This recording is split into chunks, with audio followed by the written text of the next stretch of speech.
आप हम एवं सपना संस्था की ओर से आज जवाहर रंगमंच पर बाल एकाकी नाट्य समारोह का आयोजन किया गया। इस दौरान अजमेर शहर की कई स्कूलों ने इस समारोह में भाग लिया। इस अवसर पर समारोह के संचालक विष्णु अवतार भार्गव ने बताया कि इस बाल एकाकी नाट्य समारोह के आयोजन का मुख्य उद्देश्य खत्म होती रंगमंच कला को पुनः जीवित करना है और नई पीढ़ी के बच्चों को इस कला से अवगत करवाना है। साथ ही इस मौके पर बाल कलाकारों ने आज के परिदृश्य पर आधारित नाट्य प्रस्तुत किए। इस कार्यक्रम में नगर निगम अजमेर ने अपना योगदान दिया। इस दौरान दक्षिण विधायक अनीता भदेल, पूर्व सभापति सुरेंद्र सिंह शेखावत, अजमेर डेयरी अध्यक्ष रामचंद्र चौधरी, कांग्रेस के वरिष्ठ नेता महेंद्र सिंह रलावता, सुनील दत्त जैन, विनीत लोहिया, सुभाष खंडेलवाल, ललित शर्मा, नरेंद्र डीडवानिया, हरवंश दुआ, रौनक सोगानी, भाजपा नेता अरविंद यादव, लाखन सिंह, लॉयन राजेंद्र आभा गांधी, लक्ष्मी नारायण मोदी, योबी जॉर्ज, केशव सहित अनेक गणमान्य लोग मौजूद रहे। इस अवसर पर जिले के अग्रणी कार्यक्रम करने वाले चिकित्सकों और नाट्य में शानदार प्रदर्शन करने वाले विद्यार्थियों का सम्मान किया गया। साथ ही स्वामी न्यूज के सीएमडी कमल प्रकाश कृष्णानी को सामाजिक क्षेत्र में उत्कृष्ट कार्य करने पर सम्मानित किया गया, जिनकी अनुपस्थिति में सूरज चंदेल ने पुरस्कार ग्रहण किया। मुझे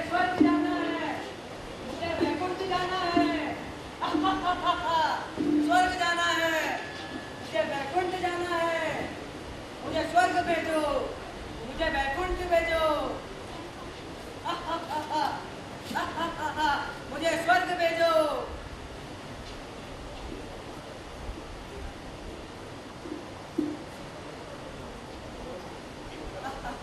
स्वर्ग जाना है, वैकुंठ जाना है।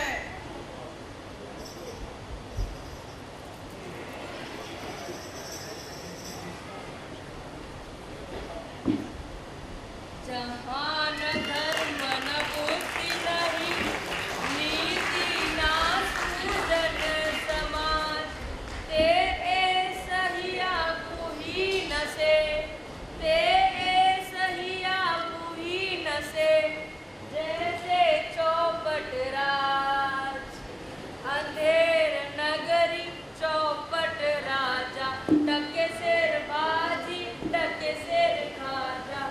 अंधेर नगरी चौपट राजा, टके सिर बाजी, टके सिर खाजा। अंधेर नगरी चौपट राजा, टके सिर बाजी, टके सिर खाजा।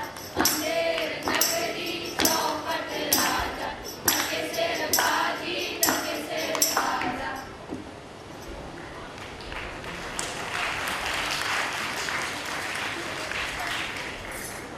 आप सभी को हम Gurukul public senior secondary school बड़िया के विद्यार्थियों का नमस्कार। तो जैसा कि आपने देखा कि आज हमने इस मंच पर एक एकांकिक नाटक की प्रस्तुति दी है, जिसका शीर्षक अंधेर नगरी चौपट राजा था। और जैसा कि आप सबने देखा कि इस नाटक के अंदर हमें शिक्षा भी मिलती है कि जैसे कि अंधेर नगरी के अंदर बहुत सी चीज़ें टके सेर में मिलती है। हर छोटी से छोटी चीज़ टके सेर में मिल रही है। और टके सेर में मिलने के कारण जो हमारे शिष्य गोवर्धन दास थे, उन्होंने यह सोचा कि हमें अच्छी अच्छी चीज़ें टके सेर में खाने को मिलेगी। यह सोचकर उन्हें लालच आ गया और लालच आने के कारण अंत में उन्हें मुसीबत का भी सामना करना पड़ा। तो और इसी के साथ हमें एक शिक्षा यह भी मिलती है कि हमें कभी भी ऐसे स्थान पर वास नहीं करना चाहिए जहाँ पे न्याय व्यवस्था और शासन व्यवस्था उचित ना हो। जैसा कि हमारे अंधेर नगरी के अंदर था, जो हमारा राजा था वो थोड़ा चौपट था, अर्थात बुद्धिहीन था। विवेकहीनता के कारण उचित न्याय नहीं कर पाता था। और जो बेचारा निर्दोष हमारा गोवर्धन दास था, उसे फांसी की सजा सुना के आदेश दे दिया। तो इन सब से हमें यही पता चलता है कि हमें कभी भी लोभ नहीं करना चाहिए और कभी भी ऐसे लोगों की संगत में नहीं रहना चाहिए जहाँ पे लोग अपनी बुद्धिहीनता का, विवेकहीनता का है। हाँ, अच्छा, कितने स्कूल से आ गए जरा बताएंगे? सभी आप स्कूल से ही आए हैं ना, तो हाथ ऊपर करिए फिर। हाँ, हम सब स्कूल से आने वाले बच्चे हैं और इस नाट्य समारोह में अपनी प्रस्तुति देने वाले हैं, यही करने वाले हैं। हाँ ठीक है, आप अपना हाथ नीचे कर सकते हैं। नमस्कार नमस्कार। देखिए 9 प्रस्तुतियां यहाँ होने वाली है ना, और उन 9 प्रस्तुतियों में से फर्स्ट सेकंड थर्ड आने वाले हैं। ऐसा ही होने वाला है क्योंकि कंपटीशन है ना।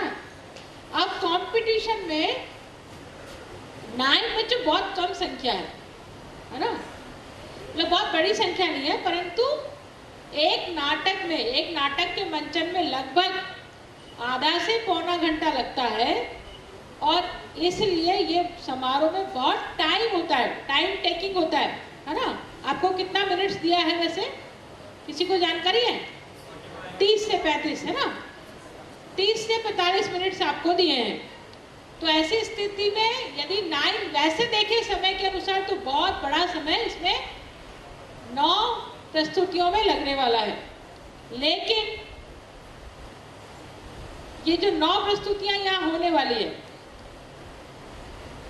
सर्वश्रेष्ठ नाटक की प्रस्तुति के लिए क्या क्या चीजें जरूरी होनी चाहिए? क्या होना चाहिए जरूरी? कोई एक बच्चा बोले। वॉइस एकदम क्लियर होना चाहिए, और एक्सप्रेशंस बहुत क्लियर होने चाहिए।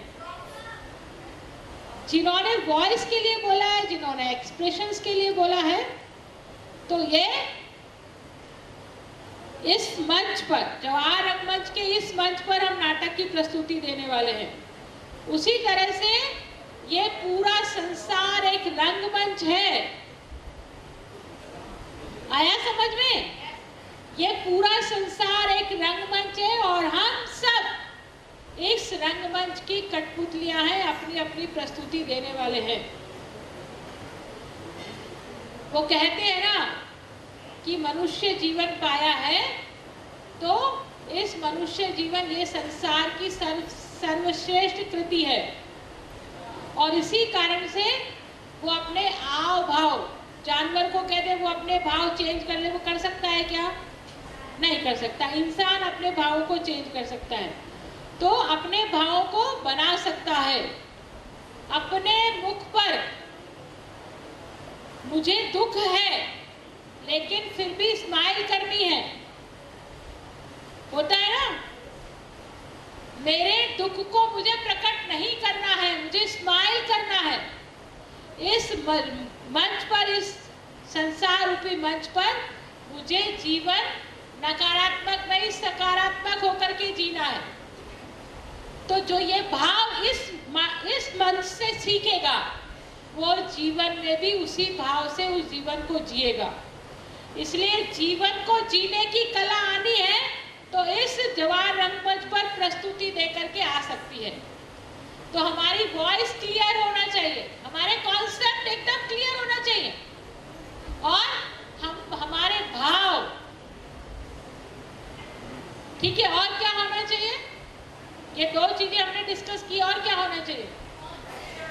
कॉन्फिडेंस बहुत जरूरी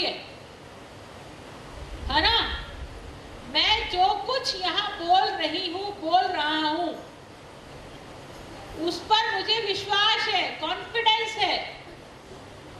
कई बार होता है ना, हम मंचन करते करते जो संवाद है वो संवाद भी भूल जाते हैं। भूलते हैं कि नहीं भूलते? भूल जाते हैं ना। मुझे ये शब्द बोलना था, ये शब्द मैं बोलना भूल गई, तो भूल गई तो खड़े रह जाएंगे, तो आपको नंबर मिलेंगे क्या? नहीं मिलेंगे। तो क्या करना? कॉन्फिडेंस से वो जो नाटक हमने जिया है उसको मन में उतारना, उसको जीना। जिसको जिया है, भले ही वो शब्द हमें याद नहीं है, लेकिन वो क्या होना चाहिए, भाव का प्रकटीकरण के लिए कोई सा भी शब्द चुन सकते हैं। तो हमारा IQ तत्काल रूप से प्रेजेंट करना, हाजिर जवाबी, वो भी होना बहुत जरूरी है।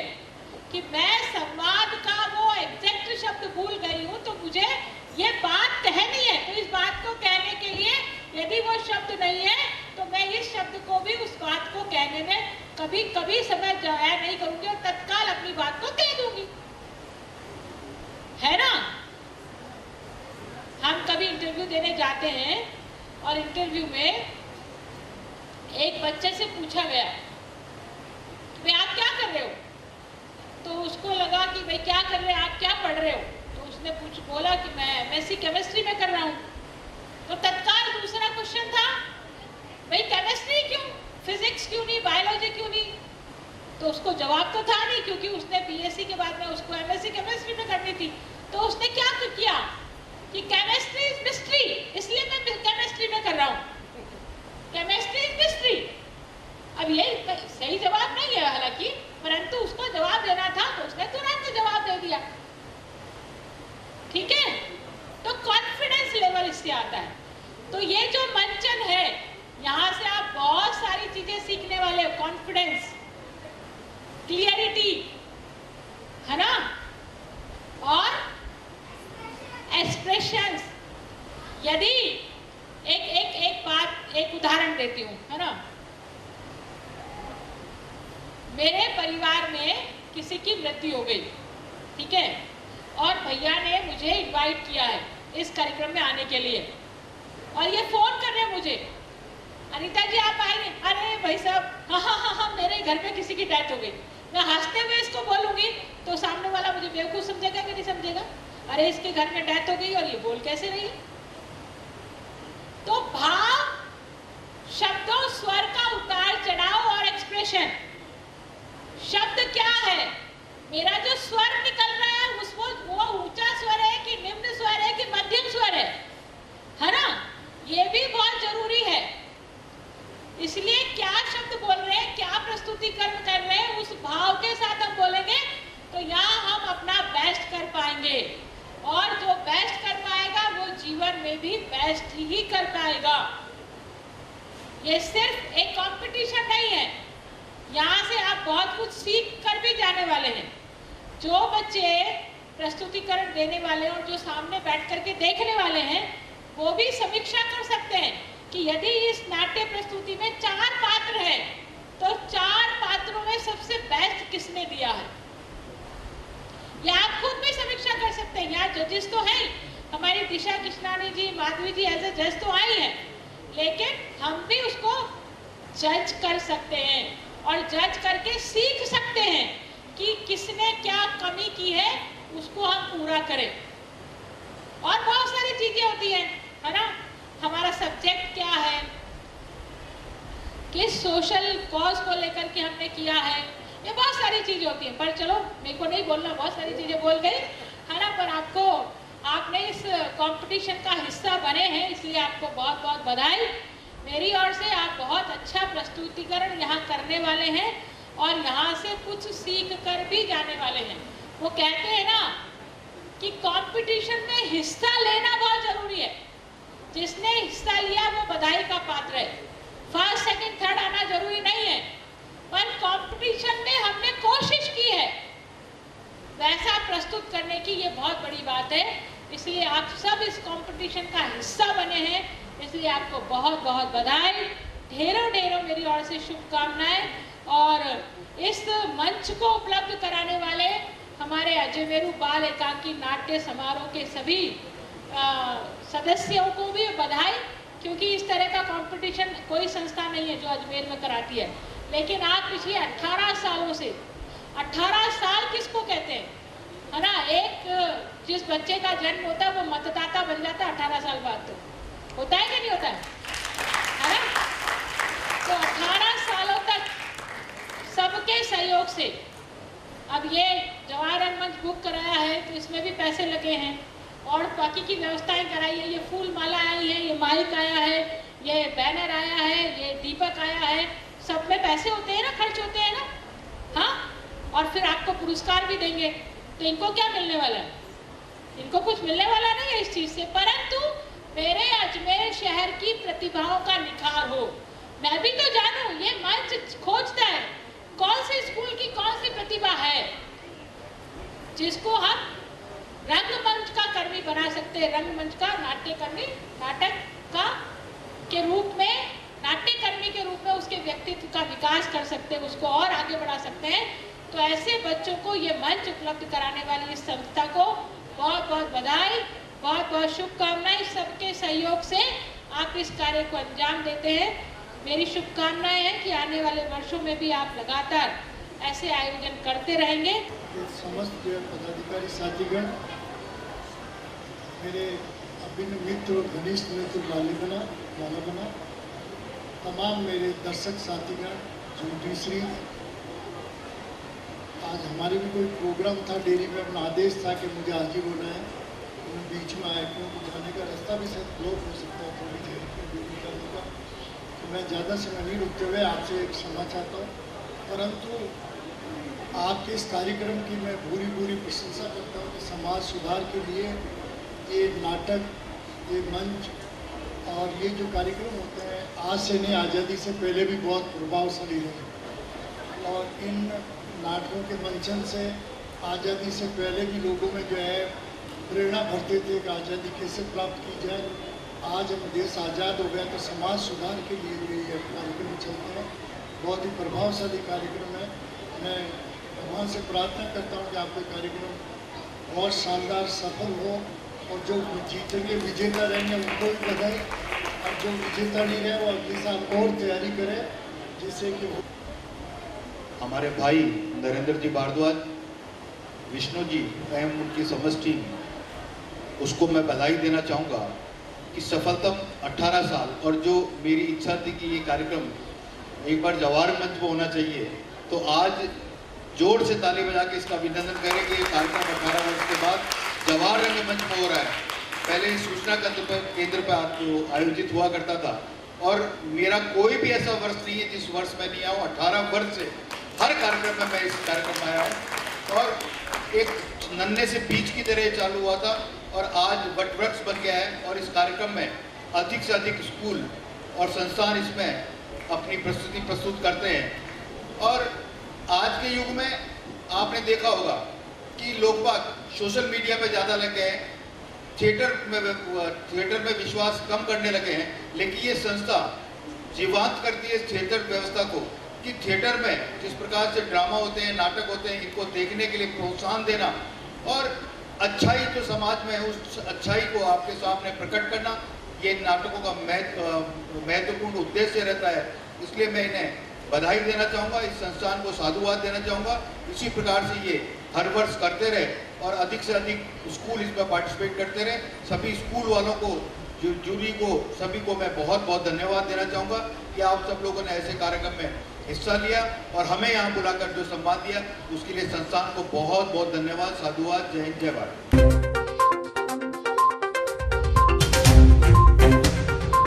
बेल एंड पॉपअप प्रस्तुत करता है दिवाली गाला एग्जीबिशन। दिनांक 1 से 2 अक्टूबर 2022। स्थान होटल मानसिंह पैलेस अजमेर। समय सुबह 9 बजे से रात 9 बजे तक। तो तुरंत बुकिंग के लिए आज ही संपर्क करें 9928081230, 7728019100, 9599038637।